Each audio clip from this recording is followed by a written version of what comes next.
My name is Mason Marangella. I build rigs for the industry's top professionals.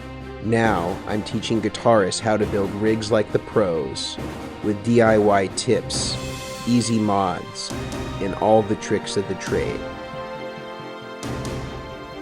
I am the Rig Doctor.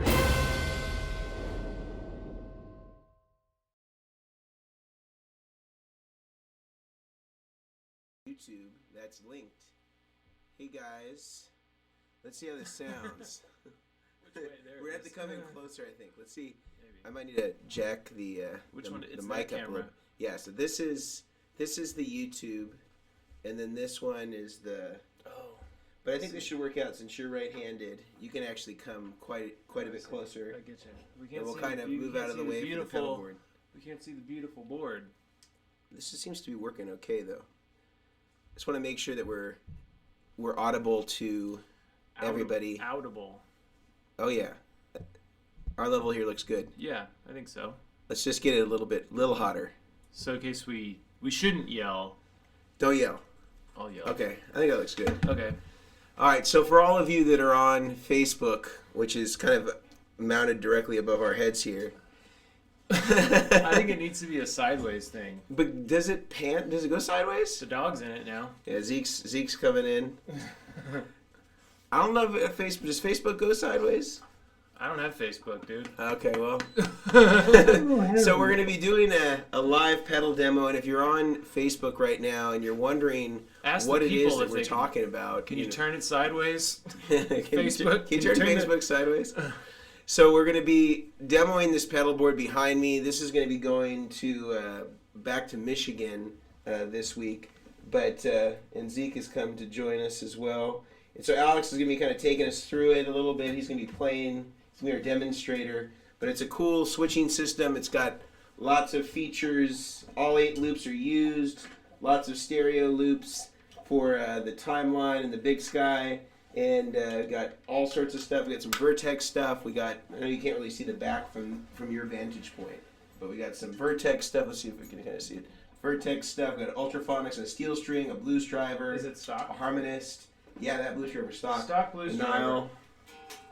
There's not very many stock ones left. Probably. There's not many stock ones left. Everybody sent them to Robert Keeley. Loosely sponsored by LaCroix. That's good. Are we getting paid for it? You won't be able to hear anything, Alex, unless you put on those headphones.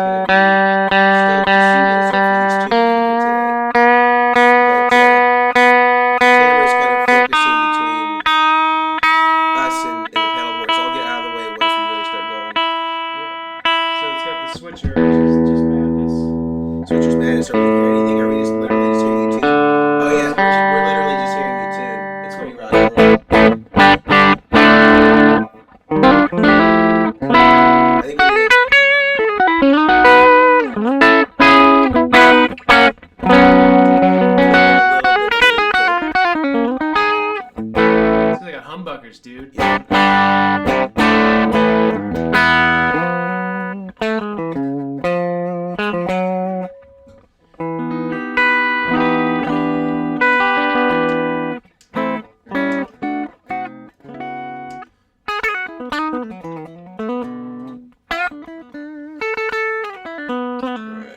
Cool. Let's try with some compression. Okay. This is your compressor? This is my compressor. I have no idea how it sounds. So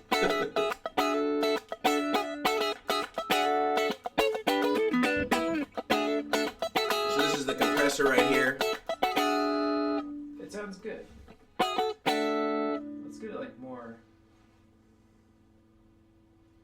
Where's you have a ratio? I haven't even messed with this too much. What does the EQ knob do? So the bottom 3 knobs on the Nile And Mason Mejia is also in the comments section, who's at the Vertex effects person. So Mason can throw up a link for the Nile compressor, but basically you have 6 knobs, you have 2 toggles. The top 3 knobs, which is up here, all the way in the corner. The top 3 knobs are for the compression. So you have compression volume, you have sustain, you have ratio, and then you have a 3-way toggle for tone, and you have a 3-way toggle for attack. Oh, I see. Okay, so how do you put it? Which one's the slow attack? Up? Down. Down. There you go.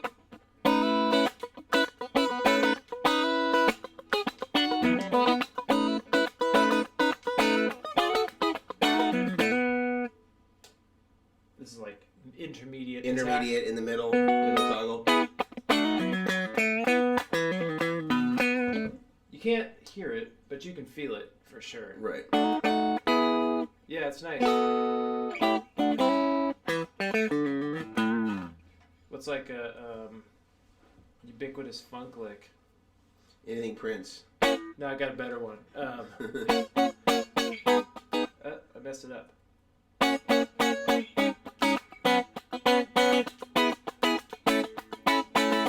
Oh, the Diana Ross. I'm playing it wrong though. There it is.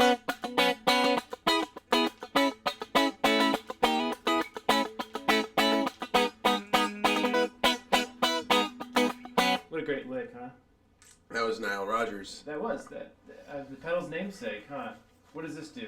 The EQ. Oh, the EQ is the Neve preamp. So you have the 2 sides. You have your 1176 side, and then you have your Neve kind of console mic pre, which is kind of the Nile Rodgers Prince thing. You'd use the 2 of them in combination to kind of maximize the tone. And normally compressors with humbuckers suck. Yeah. I'm on a split. You're on a split right now. Split and split. Now I gotta guess which one is which. I'm gonna guess that the fatter one is the 1176. What do you mean the fatter? Is this the 1176? No, the bottom 3 are the Neve, the top 3 are the compressor, and the toggles are the compressor. Wait. Oh, they run at the same time. Yeah, so you can just disable the preamp though if you that switch on your far right, the top one. Yeah, that disables the preamp. It's just compressor only. That adds in the Neve. Oh, that's great. Much better. Yeah, fattens it up a lot. It's a little more musical. That's cool. So if you're one of our Facebook friends, come and join us over on YouTube. It's a little bit more interactive here. That is a Vertex pedal. That is the Nile compressor. And Mason Mejia, if you can throw that in the links in the comment section, if people want to check that out, we would appreciate that. So let's hear the BD2. This is a totally stock BD2.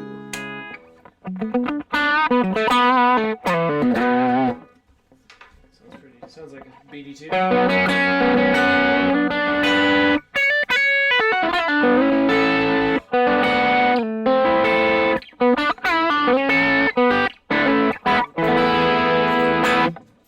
Sounds good. Unmodded, the only BD2 left that's unmodded. We got a couple of questions coming in though. We'll start with this one. Check us out. Actually, I haven't seen this yet. We put the questions right up there on the screen. Where we at? Have you worked with any gig rig stuff as G2 switcher? I personally haven't ever touched one. Alex actually used to help me build a lot of rigs in some of the early days. He helped me build I learned to get solder burns. white crayons. So have I ever worked with any gig rig stuff? Oh, and if you play, they won't be able to hear this mic. Does it have a? Well, they're both coming from the same compressor. source, so I can't cut you off without cutting that off. Gig rig.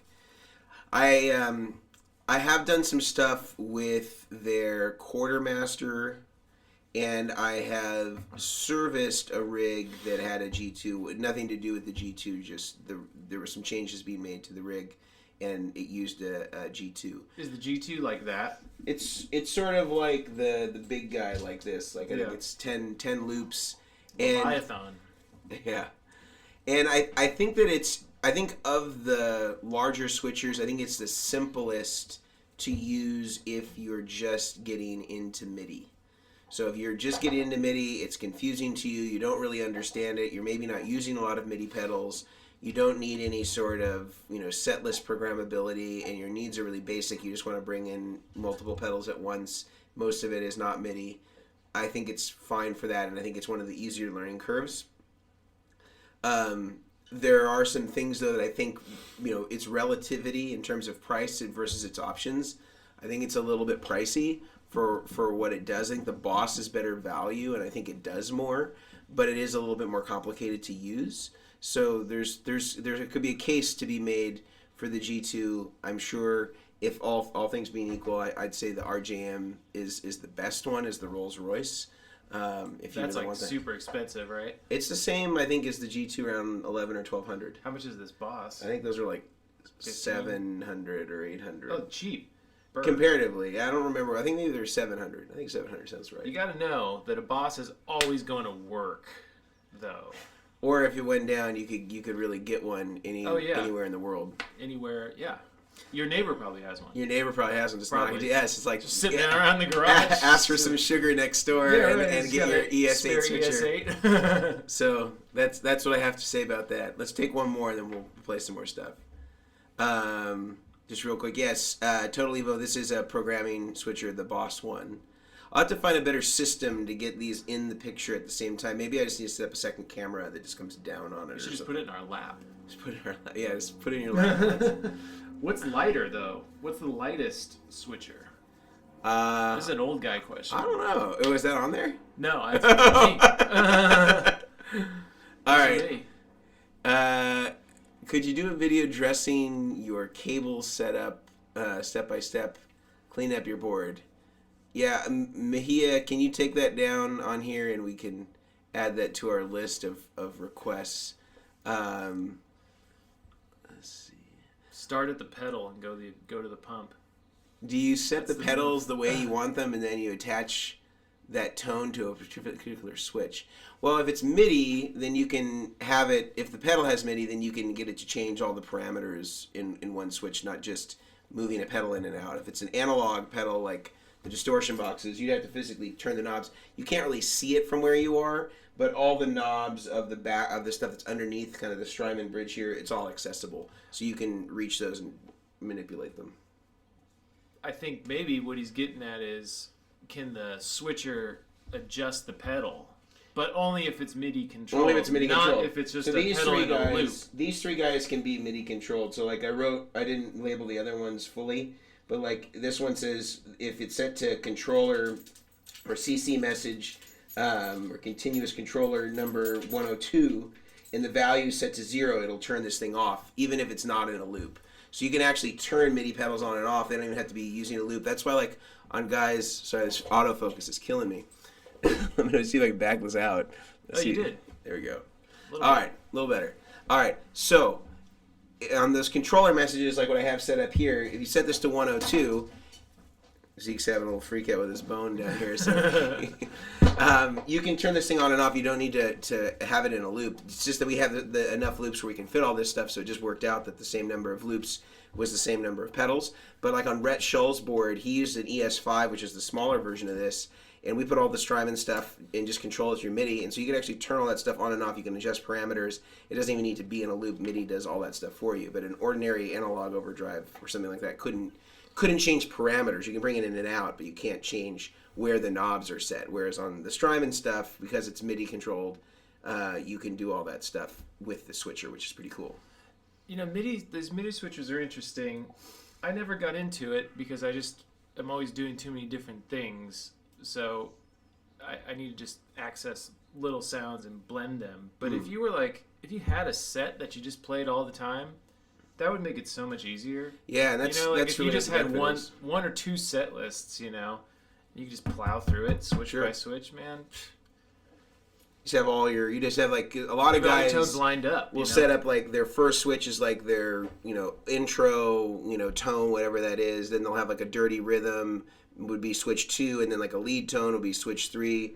Well, some cats are even more methodical about it, and it'll be like, okay, this song I have these 3 tones, right? I'll just go through it, and then the next song I have these 3 tones. You just keep plowing through the pedals, you know.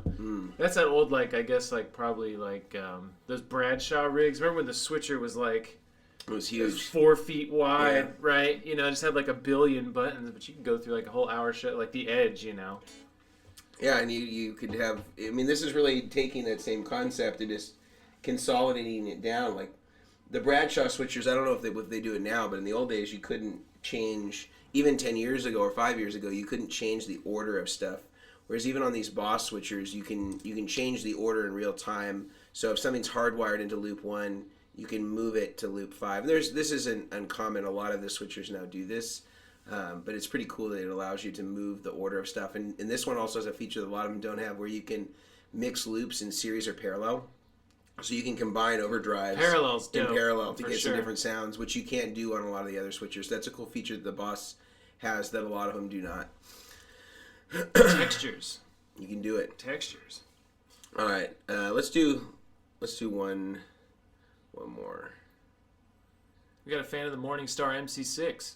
Morningstar. I don't even know what that is. For those, let's see if I get this thing to focus a little bit better. We're getting kind of a bad glare.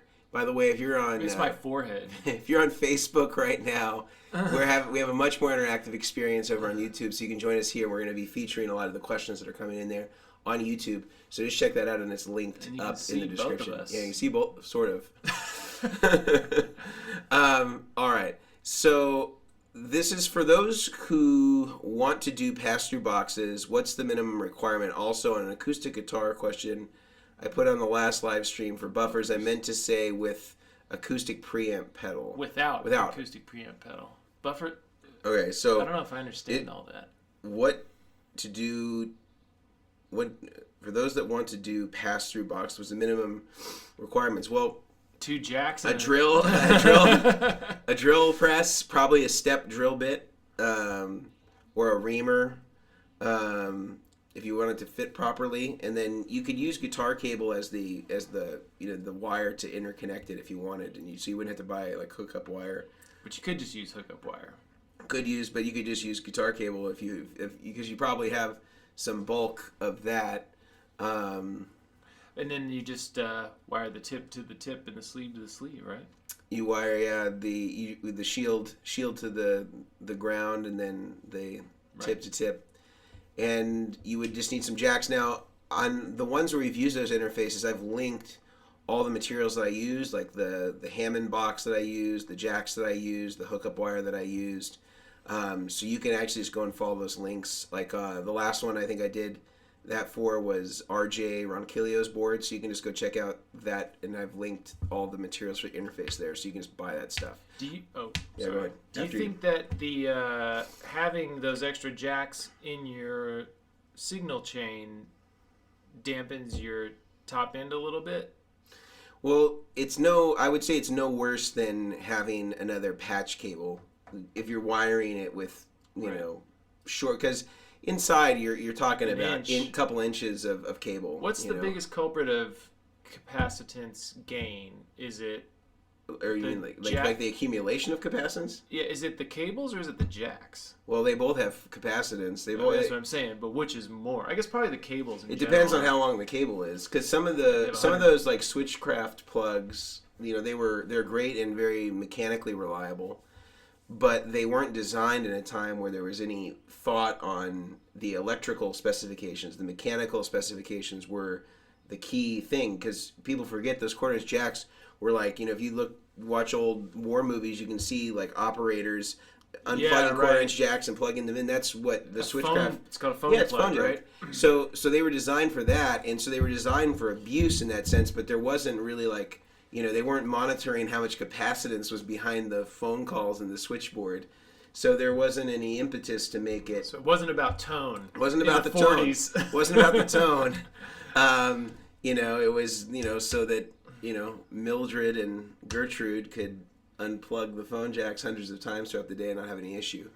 So the Switchcraft ones actually have pretty high capacitance, and there's a link that I'll have Mahia throw in the description, where I compared all of the major manufacturers of connectors, of quarter-inch connectors, to see how much capacitance each one had. And on some of the really major ones that we all use a lot and know, they have really high capacitance, almost like the equivalent of a few feet of cable in some cases. Just the plug. Just the plug. So if you had a 6-inch cable, your plugs would have more capacitance than the actual cable itself. So it just depends. Crazy. It just depends on the length. But if you're buffering and you have a good quality buffer like the ones I recommend, it's not going to be so catastrophic. Or EMGs. Or you just get a set of EMGs and there Call it a day. Work is done. Yeah. Okay, and the second part was, I meant to say without, yes, so he's talking about acoustics without a preamp pedal. Well, I guess the other question is does your acoustic have any sort of active pickup on it? Because or a microphone, for that matter. I just went through so much with my Martin, getting a decent sound out of it. I don't know what he's really asking. Well, I think I'm trying to remember, because this was like a week ago, that I'm going to try to increase the light here, because I feel like our focus is still problematic, and I don't know if it's just because the lighting is a little too extreme or not extreme or enough. not extreme enough. We could open that, maybe. Let's see if that. I'm gonna jack this one up too and just see what happens. Just crank it. All the light's gonna come through. On the acoustic guitar question I put on the last live stream for buffers, I meant to say without acoustic preamp pedal.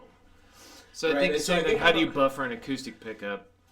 I think he was asking about whether you needed buffers on an acoustic, or whether you could benefit from. The problem is on like these piezos and stuff like that, they're like 10 megs or something crazy. They're really high like that.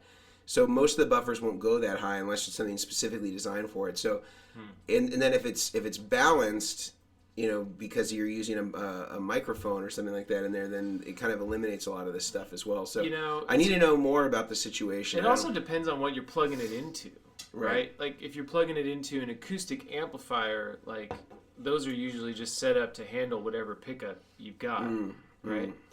And then if you're plugging it into a PA, that's a whole nother can of worms, right? And then you're maybe going from like a TS to an XLR plug to an XLR, or a TRS to an XLR, and it gets super weird, and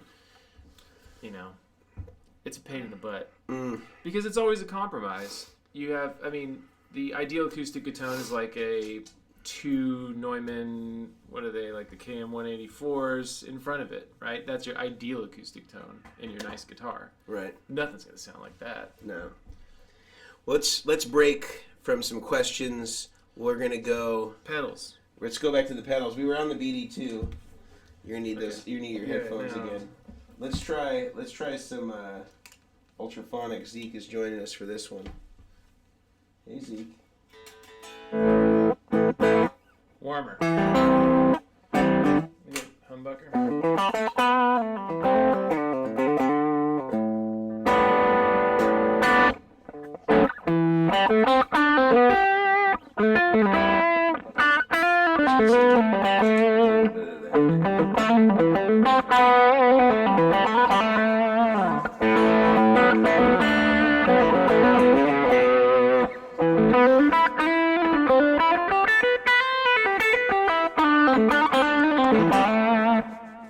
That sounds really nice. So it's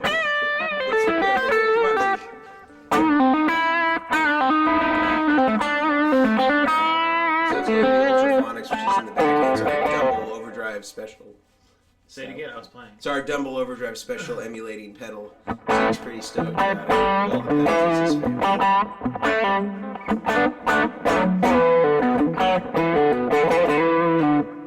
Awesome. Let's try it by contrast our other Dumble pedal, which is the steel string. Cleaner single channel version.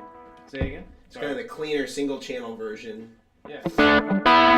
Humbuckers, you can get it to distort. Yeah. Not so much with the singles, but Yeah. Yeah, it's kind of like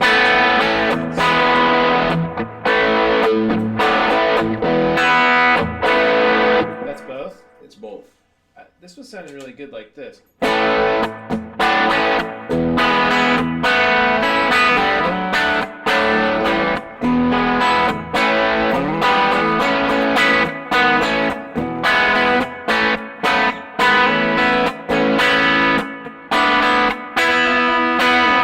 rock and roll rhythm kind of thing. That sounds kind of really like nice. your John Mellencamp tone. Yeah, it's good. Uncle John Mellencamp.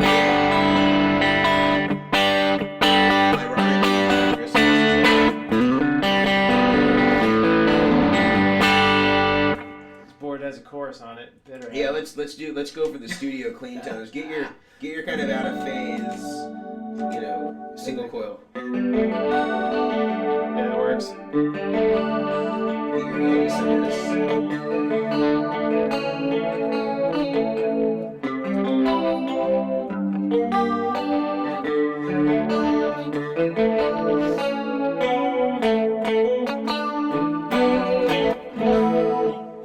On, right? Got the compressor on that off. I want it like ridiculous. Ridiculous. So let's go like. A little less output. There we go.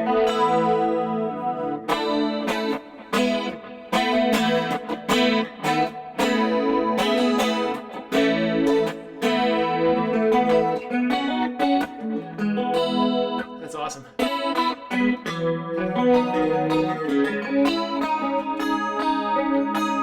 I like it. I like it a lot.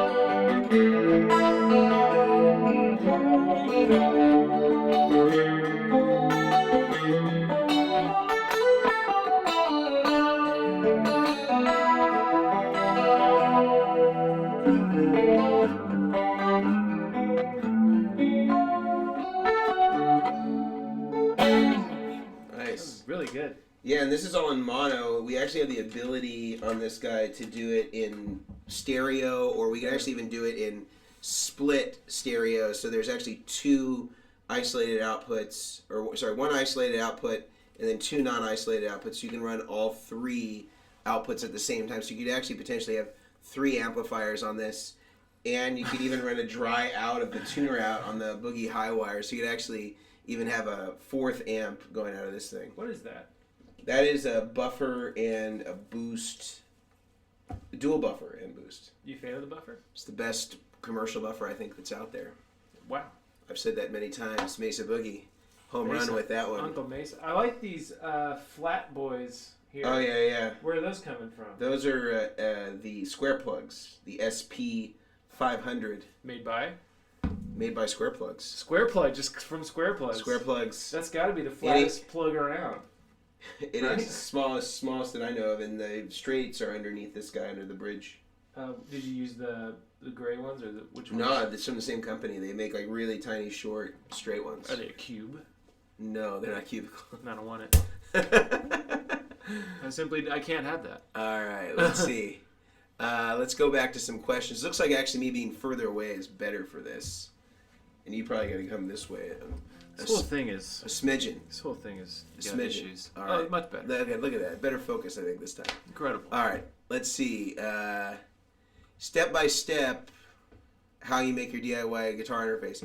I don't think it's something I could tell you right now. It would be very difficult without actually showing you what I mean. Are you even making them still? We're doing some of them just for the boards, but I just said I would give away the template that I use for them. And it's very simple. If you can solder a guitar cable, especially if we're talking about a passive interface, very easy. Talk about just like straight throughs? Just throughs, yeah. Not really a big.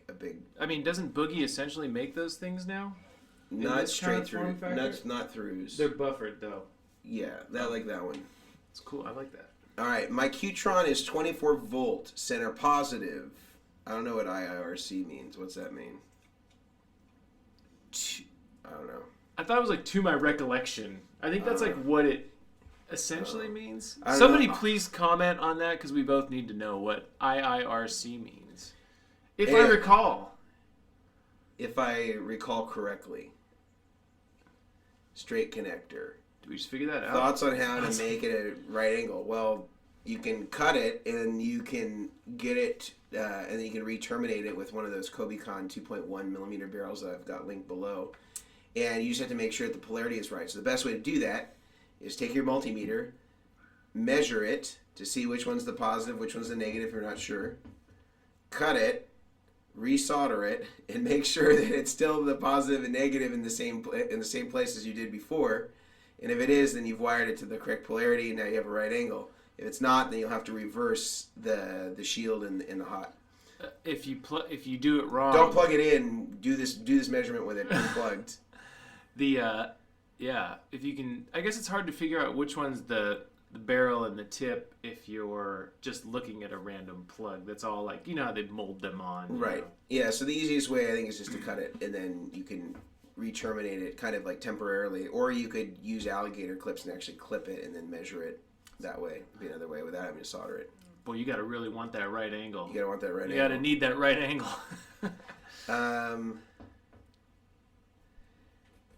What are your thoughts on the MS3? I think it's a great multi-effects. You should check out my video on this called, I think it's called like Small Rig, Big Tones or something like that. They sound cool, those the effects in there for like this, basic stuff. Yeah, for what it is, it's great. Yeah. It's great.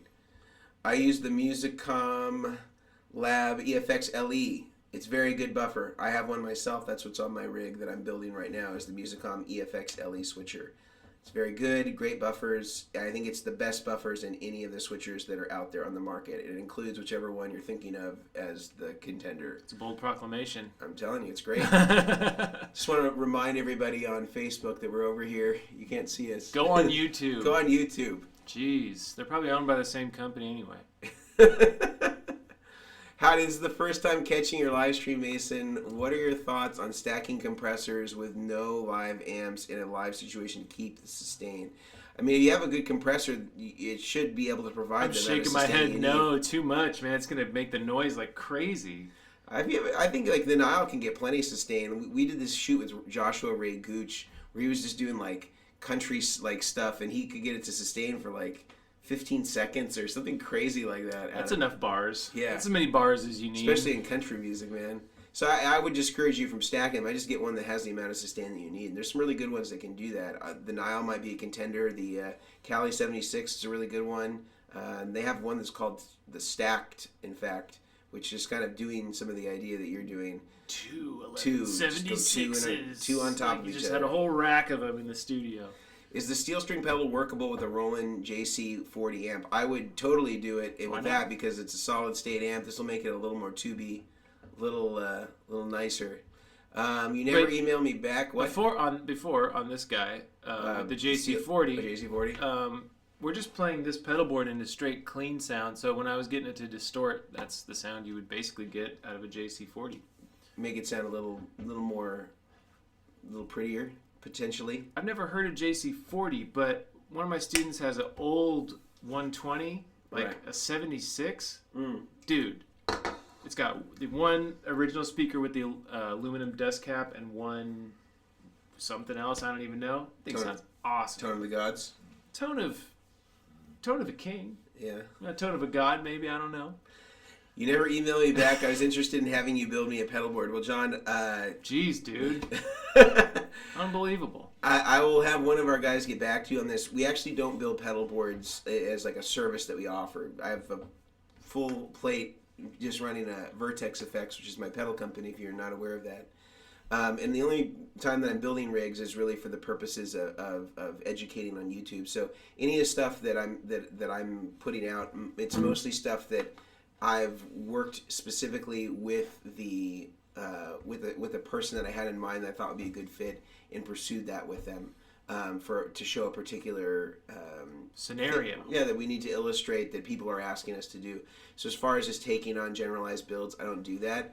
But I can, in the email, I'll make sure that we respond to you with a list of builders who I think would be really good fit for your project. So thank you for your patience on that, and thank you for the reminder here.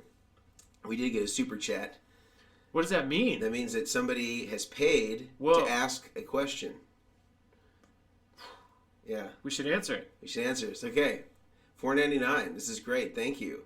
Really appreciate that. Hope we get a $5 answer out of us. Get a 50-cent answer. $5 question, 50-cent answer. What Dumble style two-rock amp is the best pedal platform to use with the steel strings? Well, this is really interesting. Multiple guys that I know that have overdrive specials, real ones, Like we built a rig for my friend Bob, and he Big Bad Bob. Bad Bob, and he loves the steel string into his overdrive special. Also, I know there's a few other guys that are Dumble owners that love how the steel string sounds in front of an overdrive special. I don't know why that is. It's just the way that it's been. I got a hypothesis. So I did play that green one you had here. Right. And it was cool. A little loose, maybe, in the low end. I wonder if just a little bit of that, maybe the tone shaping of it could tighten that up a little bit, crisp it up. Yeah, because the challenge on a lot of those Dumbles is that, because you have a shared EQ, across the overdrive and the clean, sometimes having other pedals that can shape the clean can be really useful because it can be a compromise on either side. Like you orient the tone more toward the overdrive side, and then you go to your clean and you're losing maybe some of the aggressiveness or some of the forwardness of the mid-range. So I could see why guys like this in front of the overdrive special stuff. Because if you have one that's more of the steel string vibe, I don't know if this is going to get you any further into that vibe. If you already got, like I said, 2-Rock Sterling signature or one of those, like you probably would be redundant to have that. Yeah, I can't say I've played at Sterling, but they're kind of like They're kind of like twin on steroids, Dumble. Yeah, right? That's kind of the vibe of the steel string, is like a twin that kind of has the right kind of breakup to it. And that like low end that's like big and fat. Hard to describe. Right. A sensation. But when you're in an overdrive special, all the bandwidth gets pretty compressed in the mid, so this brings back the low end. Quite mid-rangey. So I think we answered this question. It really, I think overdrive special, the one with more gain would be preferable, I would say, in this context. You got more gain. So the gainiest 2-Rock available. The gainiest 2-Rock, the one that's most like an overdrive special is the TS1. Okay. Yeah, that's the closest. I want to play one. Yeah, but he just says which style 2-Rock. Yeah, so TS1 is the one you want. There we go. This is Duran right here. He is the owner of this beautiful pedal board. Dude, you lucked out. It sounds really good. Let's give him another low noise too. I'm noticing. Yeah, so let's give him let's bring back some of those beautiful clean tones. Let's play a Strat, huh? Yeah, you want to play a Strat? Yeah. You want to use your Sir, or do you want to use? I didn't bring my Sir Strat. Okay, we'll use this old piece of crap over here. See? Oh boy. See? It didn't have any dings on it before I did that. Now look at it. Now look at it. Now look at this thing. What'd you do? It was fine a second ago. What happened to it? All right, Duran, let us know what you want to hear, but we're going to start with some clean Strat tones. Now, one thing I'll say about this is it doesn't have any noiseless positions at all. It's all, everything's wound north.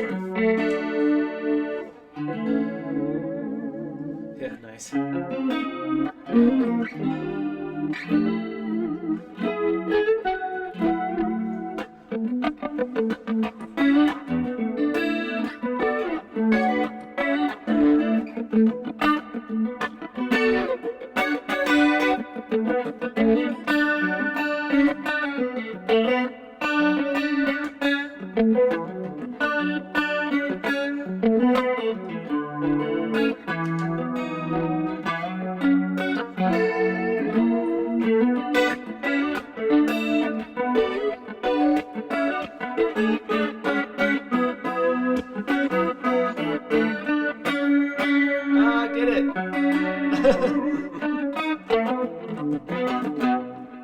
Nice axe, dude.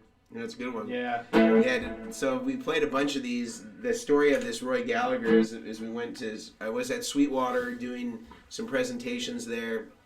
They had a couple of them there. I played all of them that they had at Sweetwater, and then the next day I went to Chicago Music Exchange and they had some others there. And shout out to Henry over at Chicago Music Exchange. He got me good ones, best I could play it of all of them. And it's good when you can play several in a row.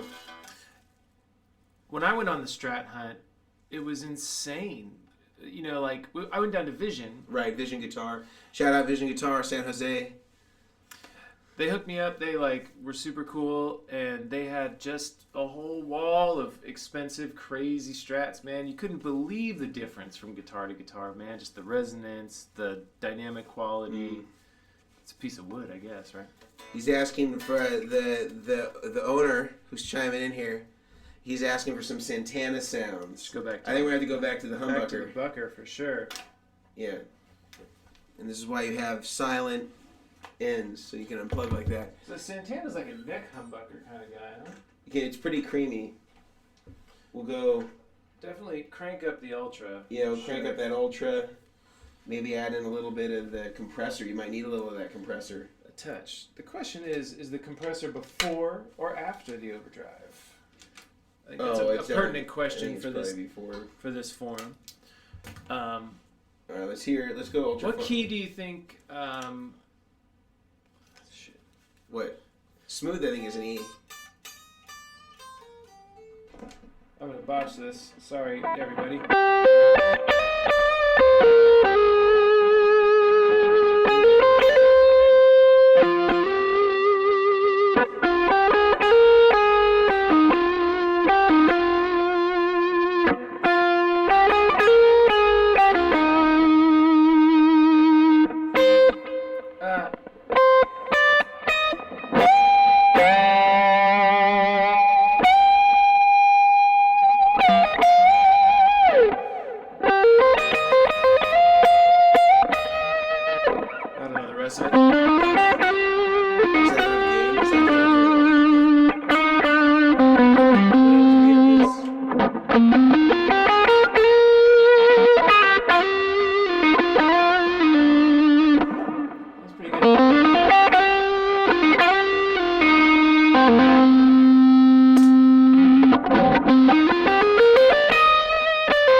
Santana lick, you ready?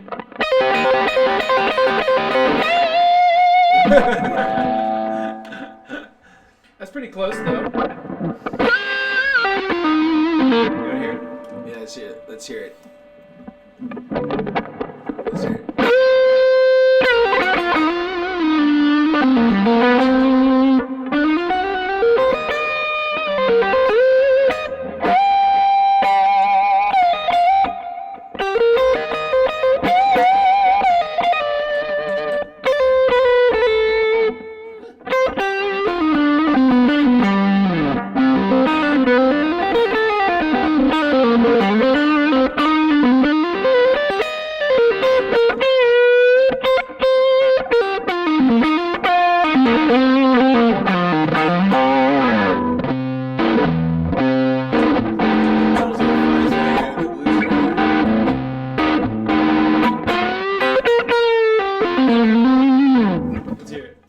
Blues driver and the.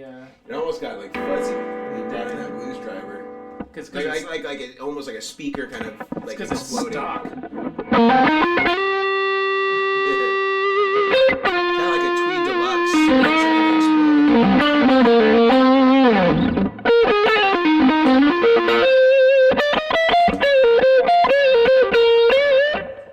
That sounds great.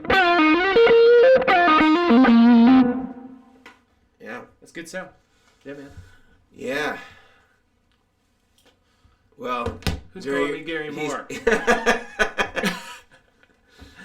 all right. Learn to Santana solos for it. Well, I think with the solid body, you'll definitely get more of that sustain that you need for kind of the Santana thing. But well, also he played an SG on that, didn't he? I don't know. In the day? In Europa, or the little Ibanez? Are those Ibanez's 24 and a 3/4? Oh, he had those Ibanez SG style ones. Those are like shorter scale. That's like the biggest difference in the tone, man. If I can opine on such things. Oh yes, love to hear the steel string in the ultraphonic scale. Let's do it again. Yeah, let's do it. Let's do kind of like more of like a modest kind of do it in like a single coil position. Let's see how that is. Let's do it with a little reverb, or let's do it with a little. I'll do my split with let's do a little delay.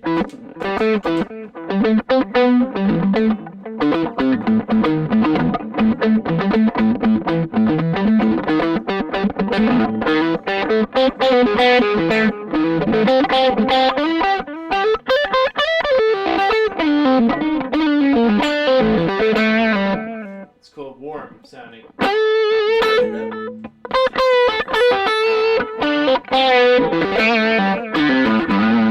Dial it in. Let's hear it. Pretty close. Sounds pretty cool. Actually.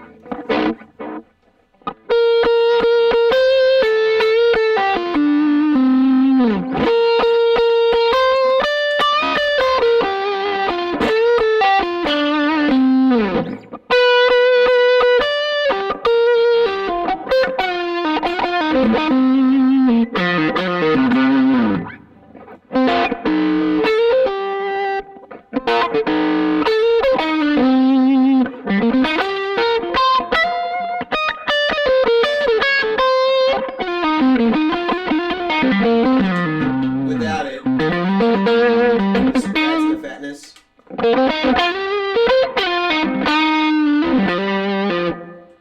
Just compared to the BD2.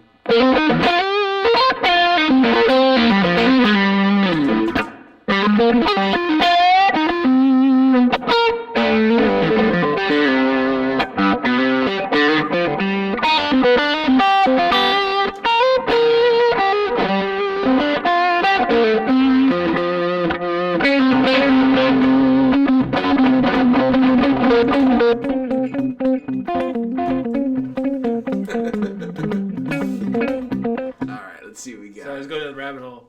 Going way down the rabbit hole. Hell yeah. Oh no. A tragedy has befallen the podcast, or whatever this is. The live stream. Or is it live stream? Live stream or die hard. Would you typically throw, or typically, would you throw typically the delay in the loop, in the verb, or keep? Wow, you almost lost your uke.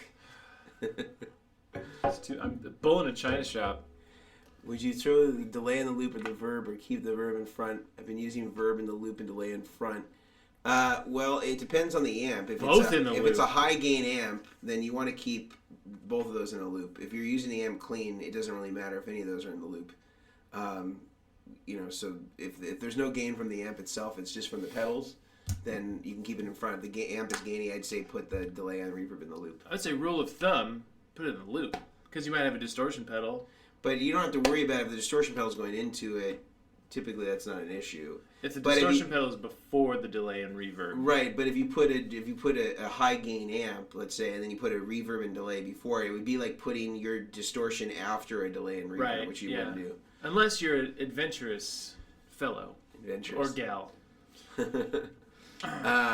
Landon Jordan. Uncle Landon soldering while listening to this. Big Landon. I've reached my next level of nerd. Good luck. Don't burn those hands. I'll say that there's never... You just hit one... It's a glass ceiling and you just break through to the next level of nerd. So there's no pinnacle.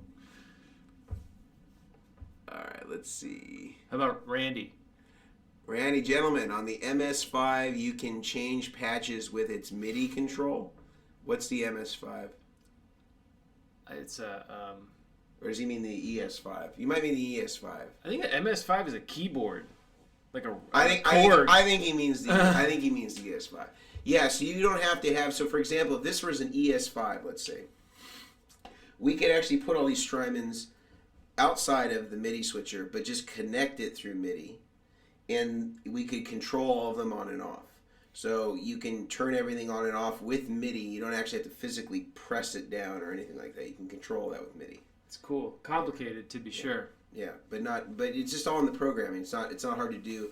If you got stuck with that, I could tell you exactly what to set the controller messages to so that it would do that for you. Very easy. Or just call Boss. Or just yeah, see if you can get John J. Boss on the phone. I think that's the founder of Boss. Johnny Boss? Yeah. John Wayne Boss. I would love to meet Johnny Boss. No, actually, I don't think that's... I think his name's like Darren or something. He's the owner of Boss. DB, Darren Boss. Best expression pedal for Helix. There's one for me. Okay, this one's from our Instagram people. I use the Helix and I have the HX effects. Okay, so Alex, take it away. They're all good. It's how much do you want to bring with you when you're using it? I use those Boss. I use the Boss. What's the little Boss? The dark gray one? The FV30 or the EV5? EV5, that the one. Plastic one. No, sorry, the FV. I use the little FV30, Boss FV30. aluminum. It's awesome. FV30. And I've tried the other ones, the Moog, which is just too flimsy, but it's light. It weighs nothing. Moog. There's the Big Boy Boss, which is probably better because it's just massive and your foot can go on. Who is Big Boy Boss? The Big Boy Boss the FV500. FV500. That's right. Until they make the 5000. Yeah, they're working their way out. But I think they're all good. The Boss seems to work really well. The what did I call it? The EV5 has a little switch for the polarity, which can be handy as well. But the Helix is crazy. You can program in what polarity you have. It's endless. So it's whatever you want to carry. This is good too, this one. The Dunlop. Yeah. I've had this on several things, and it's relentless. The quality's good. It's sealed, so you don't get like scratchy in the pots. pot. Yeah, that's another issue with crappy pedals. Well, then there you have it. Let's see what else we got here. If I recall correctly. So were we right? Did we nail it? Did we pin it down? Thanks, Doug. I don't remember what we said was. We'll have to review the footage. I love my G2 gig rig. You don't need to hire someone to wire it up. Well, I would say the Boss one is pretty simple. Are we? Sorry to interrupt you. Yeah. I keep doing this. Can we move this up here on the screen? Because I have to look around the microphone to see. You want to move this up higher? This one. Like that? We put it over your face. This panel here that I'm pointing at. Where you want to move this over here? Yeah, much better. Can you see it? Yeah, I can see it. Game changer. Here, we'll put this over here. How about that? Booyah. Wow. All right. Wow. So I love my gig rig G2. I don't need somewhere else to hire. It's mega easy. I think most of them are pretty easy. The Boss one I think is probably on par of how easy it is. I think if you're programming MIDI, it's more difficult. But programming MIDI on the G2, there's not a lot of options, so it's hard to get lost. But this is pretty. I'd say that the infrastructure for the Boss is pretty easy. They make it. All their videos have no words. It's kind of like the IKEA instruction manual equivalent of videos, where like you can see it pictorially and it can translate to any language, presumably. So they're pretty good, I think, about it. But I think that I think the fact of the matter is, if you're this far down the rabbit hole, there's going to be some learning to do, a little growing, maybe some growing pains, perhaps. So just be okay with that. Indeed. Does the high wire dual buffer work for a non-buffered effects loop by chance? Well, wouldn't it add a buffer to the situation? I think the swing will work. I'm pretty sure it can take the swing of most of those, but you could try. I think it would depend on what was going to be there, and then how much processing needed to be done in order to actually make it work. Like, what are the pedals? Like, if it's a line level, effects loop, and you have instrument level pedals that are going in it, and you're relying on the buffer to with the volume control like this, actually this one's on the output, so I don't think you could use it to attenuate the input. It probably wouldn't be the best one to use. It depends on what's the amp, and then I'll make you some suggestions. Because there's situations like some of these Dumble amps that they're making to Fidelity, their effects loops are passive.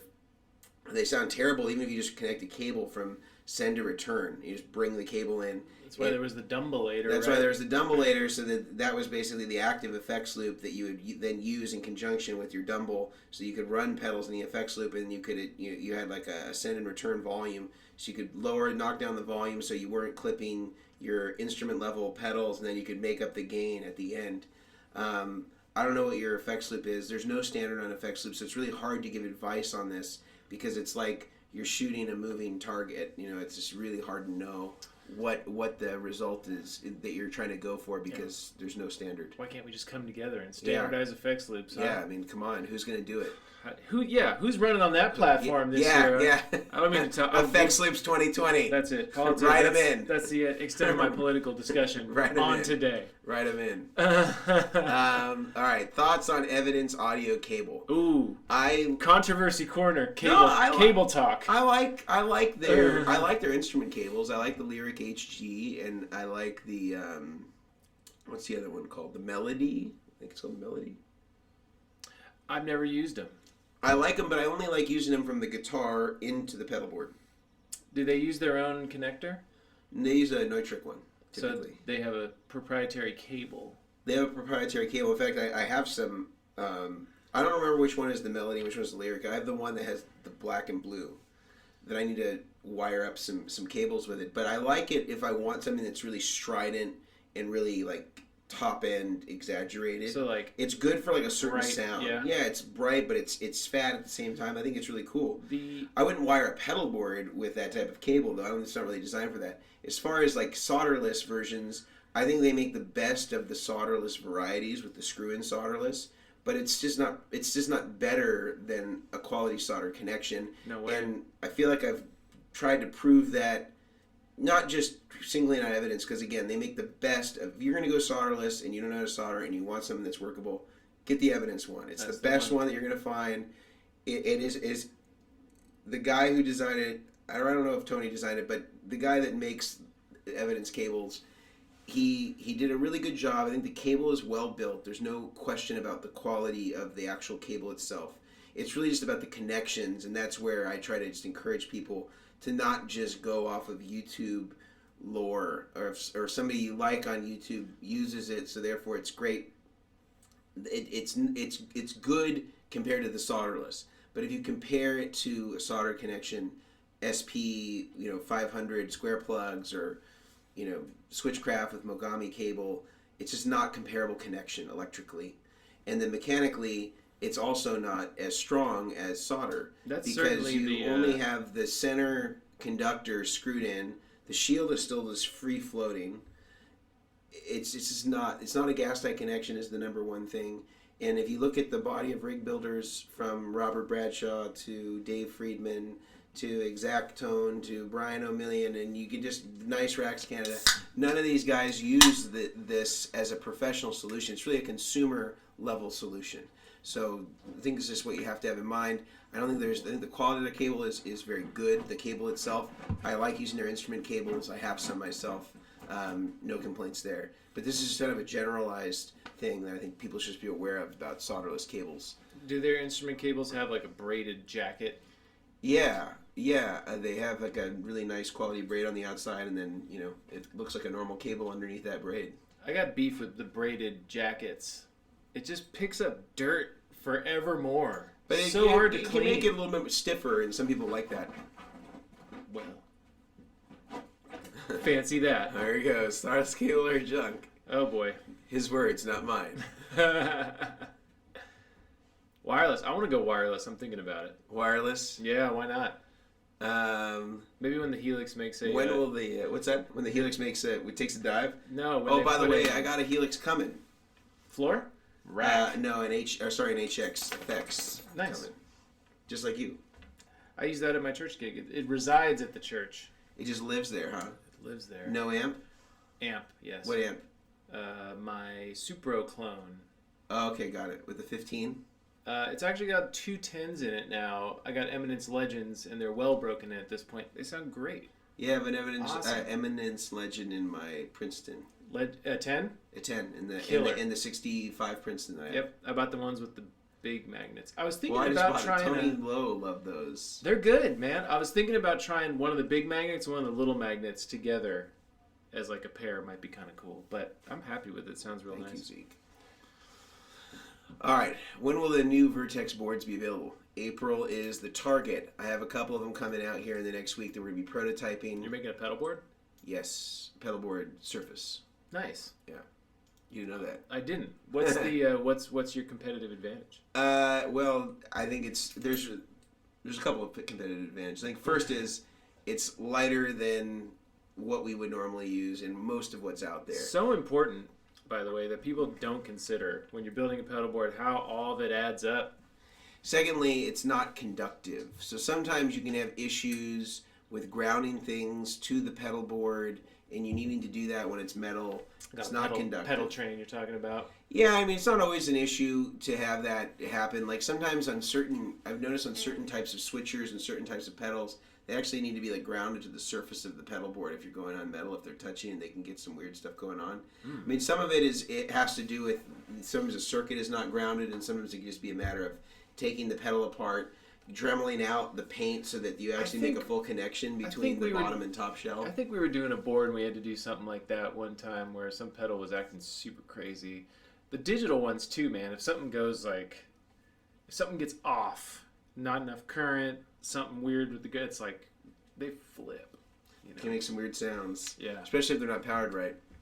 So the boards will be that. I'm only going to make them in probably like 6 sizes, but my idea here is that like in the boards that we build, we're really trying to keep them where you can actually move them, you know? So like to me, when like you take see them to a gig. when you see like these giant rigs that are huge, it's just like nobody could travel with that. And the idea is that we kind of maximize the size as much as possible, given like what the constraints are, like 55 pounds is around the maximum that you can travel with. So the idea is that you could fill the whole entire pedal board up. It would be under that weight limit, even in the case. So most of the boards that we're building, like even this one, is only 29 pounds. I mean, look at how big this thing is. That's only 30 pounds? Yeah, it's not even 30. So it's got 1, That's 2, 3, 4, 5, 6, 7, 8, 9, 10, 11, 12, 13, 14 items if you're including the power supply. And the bridge. And it's got the aluminum. And this probably weighs 5 pounds. And it's got big stuff. It's got a Morley wah pedal and a Dumble. No. Yeah. So, you know, if this is 29 pounds with this much stuff on it, like, I think the Schmidt arrays are great. They're very well built. But the problem is you would need a case for the case in order to travel with it. Wooden box ones. Because they're really, really heavy. Whereas you can get the same number of pedals on this and you're much lighter weight even in the case. So this in the case, I'd predict, is going to, because I think the Pelican case for this, or the SKB, is like 17. So that you're... much? Yeah, I think it's 17 with foam, but we'll take some of that foam out. But let's say we get it down to 16. We're still well under 50, you know. That's a consideration for me, man. Like, when you start schlepping your stuff more and more and more all the time, like, dude, it adds, like, it'll wear you out. So this would be like on on a the day max to take size. a pedal This board would be with like the max size that we would use. So this is like, yeah. I think this is 29 by 16. If you take a pedal board with you all day long and it weighs 50 pounds, ugh. So we're not trying to ruin your day. It'll ruin your day. You thought you were having a great day. Oh, it's pedal board. Ugh. There it is. You sound just like Gary Moore, Alex. That's a compliment, right? Yeah. I don't listen to Gary Moore, really. I guess I just channel him. Let's see. The Color Hero. I like the Strymon Boss switcher combo you guys often do. I'm considering doing the same with my setup. I think they're good, man. The Boss is the best value switcher out there by far. We're going into a tube amp. We're going into a Fender Concert Rivera era and the clean channel. It's like 60, I think it's 60 watts or 40 watts, one of those. 40 or 60 watts. I don't know. It's cool, though. I like those. They made a twin reverb one that was like... The red knob? Maybe it was after that. I think that amp is super slept on. But, you know. Hey, here's the answer.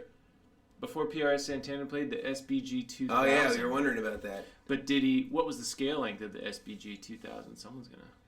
Let's see, I'm using boost after verb and boost before my drive. So he's using reverb before everything.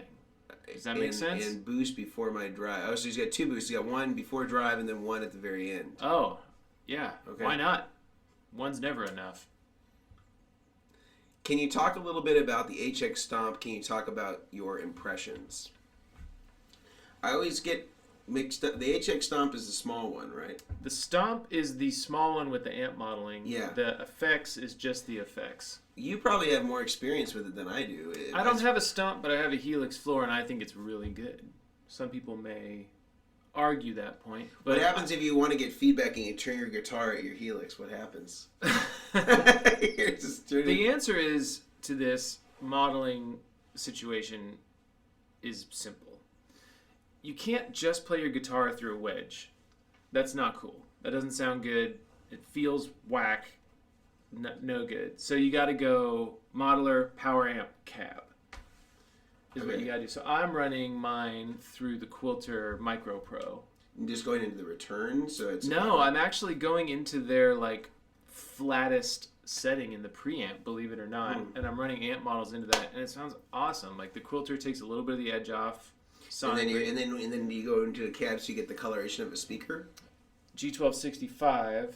Although I have used the 2 neodymium Celestions. One is the Quilter one, BN12300, which is an interesting and very cool speaker in its own right. And then there's the Copperback, which is more like an EV, right, slower kind of response. That BN300 is a trip, though, man. It's like the EQ of an EV speaker, but it is like fast responding, like a bass speaker or like a small magnet speaker. It's a trip. It's a really cool speaker, actually. I've only used them a couple of times. I've used them with Eric Walls. I've used them with Corey Wong on his travel rig, and I mean I think that they sound great. I think certainly for the money they do a lot of stuff. And you know I'm gonna do a rig basically that copies my existing rig, except I'm using all of the HX effects, which is a little bit different than the HX Stomp. Because I'm not to the point where I would not use a tube amp. I'm still really married to that. So I wouldn't be a good person to evaluate it on the merits of how it sounds direct. The one thing you miss, I think, with the tube amp is in the Helix, there's a little different feel. It doesn't quite have the softness of a tube amp. I know when I play a tube amp, I get a little more of that.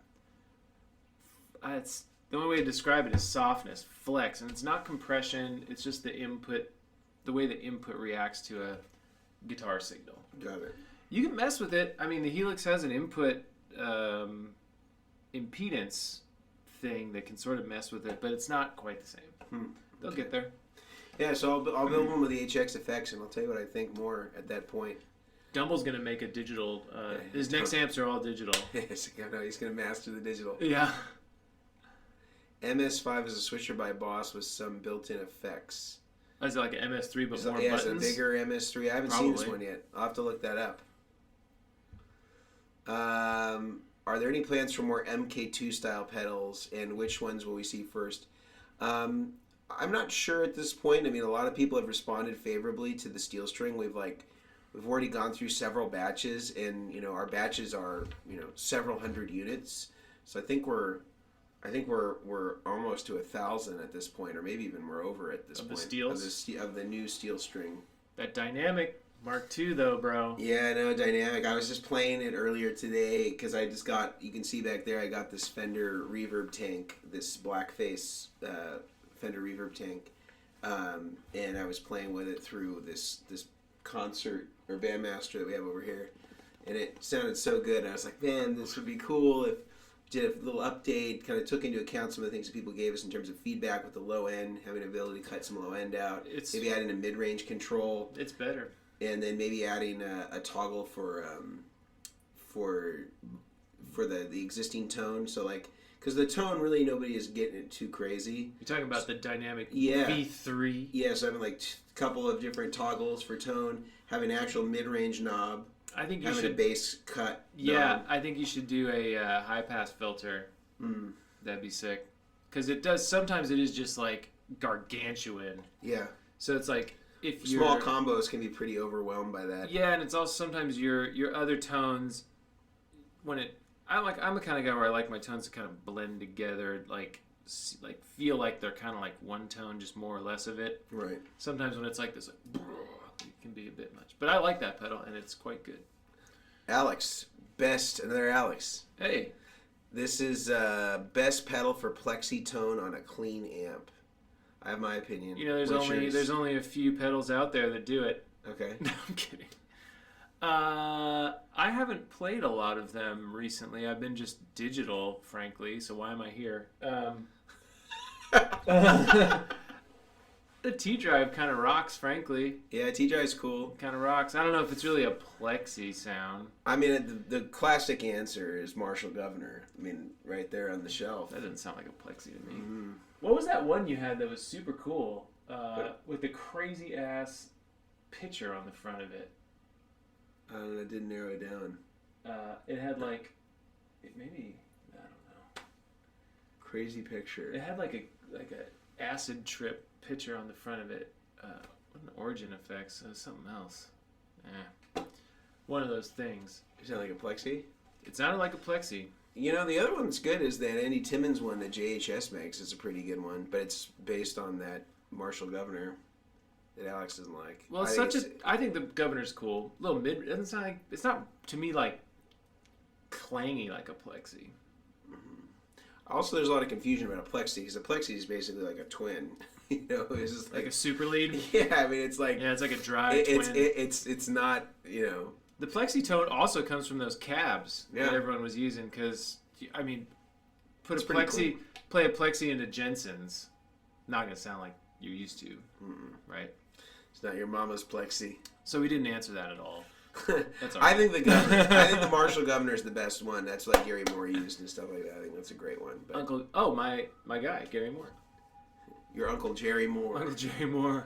All right, Landon, where would you buy one of the components for adding an input and output buffer to add to an interface build? And how much in what's is it IRRC 455 AD? If I recall correctly. And how if I call correctly his name, do I pick one? Jesus' name. I don't know. Okay, so where do I buy the components for adding an input-output buffer? Well, you can't Target. just buy. Yeah, Target. You can't just buy the parts. Well, I guess maybe somebody sells parts for input-output buffers. I don't know. But to buy the parts, I don't think it'd be worth it. If you don't know what you're doing, it would just be a mess. And I don't even know of like any buffer kits. Actually, you know who does sell a buffer kit that's good?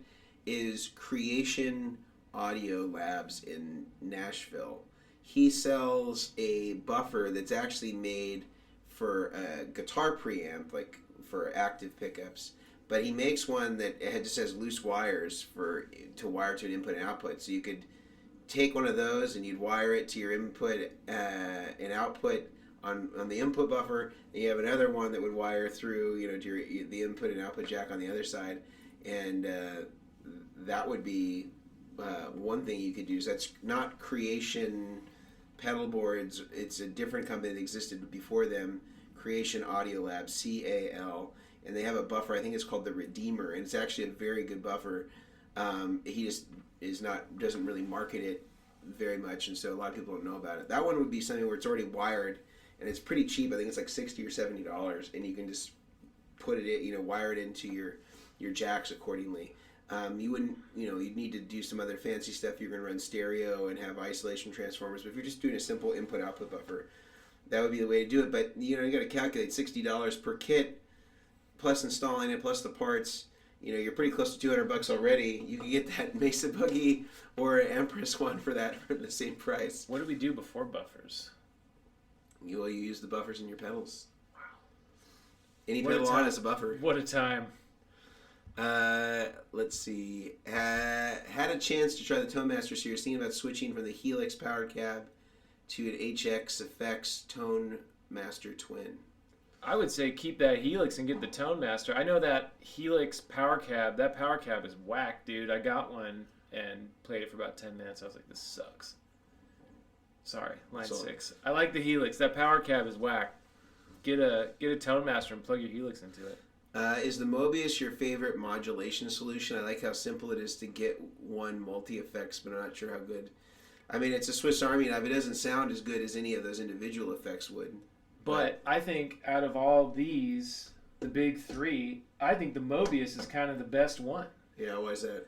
I think it just sounds the best for what it does, Like, I think as a reverb and as a delay and as like a mod thing, this doing a better job of what it's trying to do. Yeah, I think it's controversial opinion for sure. I think it's good. I just think it depends on what you want. If you can go with those individual things, it sounds good. Why does this guy look so unhappy? Is he talking about you or me? I think so. That's the best comment for sure. You just got a badass. It's not mine.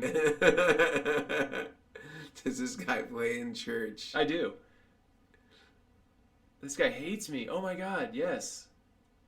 Audio Venturist. Do you think the Synergy amp modules will catch on? I don't know. They're cool. I think they sound really good.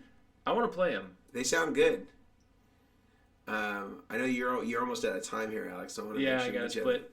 Let's just do like a couple more and we'll get you out of here. Let's get Audio Venturist on here. He's really blowing it up.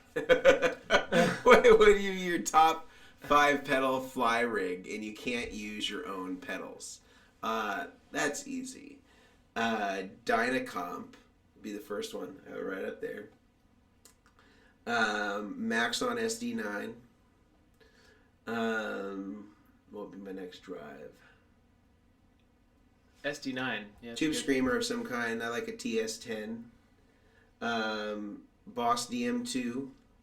and the reverb would be the Fender either FRV1 or the Hardwire RV7. You like that Hardwire one? Love it. It's got lexicon algorithms, doesn't it? It does. It's so amazing. They say. The only problem is that it doesn't go 100% wet. So if you're trying to do a real wet dry wet, not the pretend wet dry wet, that I don't know how wet dry wet got co-opted into this split signal thing. What happened? No one will know the answer to that. My 5 pedals would be a tuner. Hey, why are you gonna waste it on a tuner? You use a clip-on. No, man. A tuner. Waste. I would have a.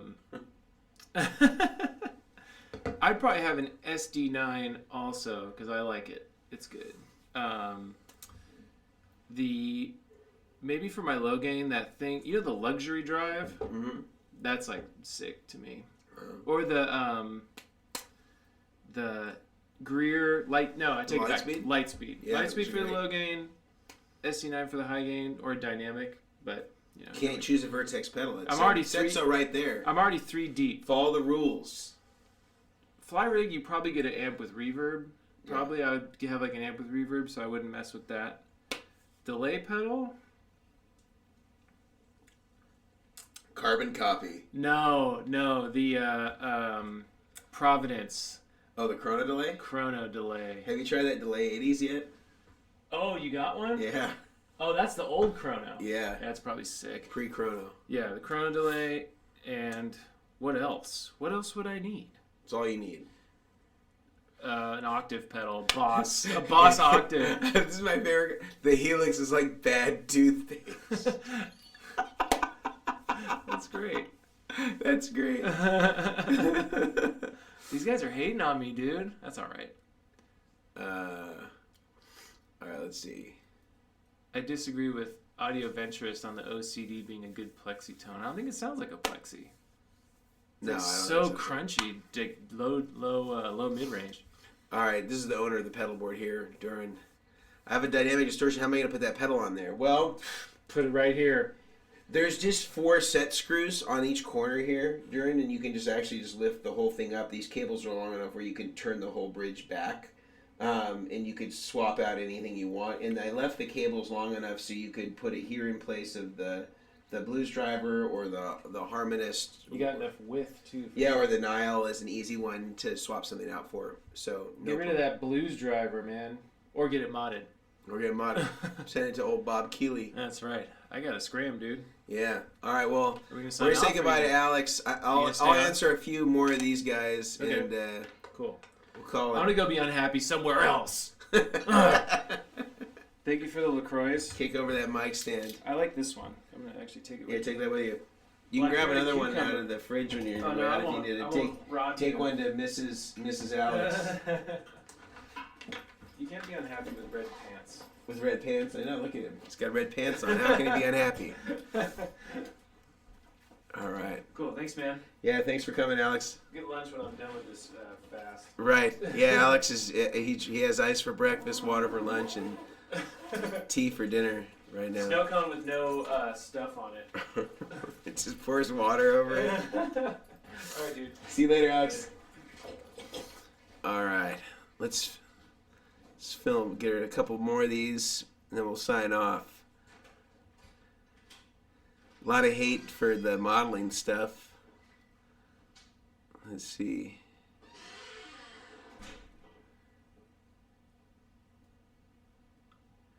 I would try, I guess this is for the Marshall thing, the Hermida and the Zen Drive to get plexi tones.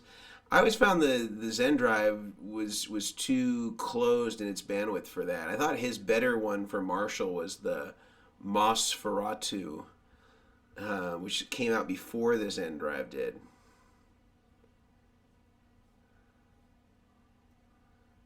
Let's see.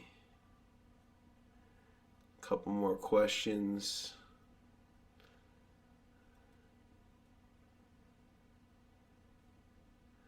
No love for Strymon on this one, huh? All right. Well, actually, I think we're pretty much there. A lot of this is banter between people, so I think that we're going to call it. If you have any questions, you can always put those in the comments below, and I can get to those as the day and week goes on.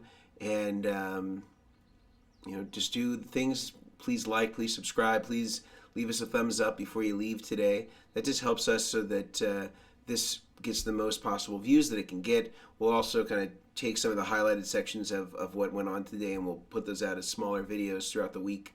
So be on the lookout for those if there's things that you wanted to watch back or kind of have as a reference point moving forward, and we'll get that going. And I apologize to all of you on Facebook. We had to figure out a little bit better system for being able to get everything in the shot. But moving forward, we will make sure that we do that. So please head over to our YouTube channel if you haven't already. Make sure you like and subscribe. We're going to link kind of all the recommended materials that I like to use in the description below. So be sure to check those out. Until next time, see ya.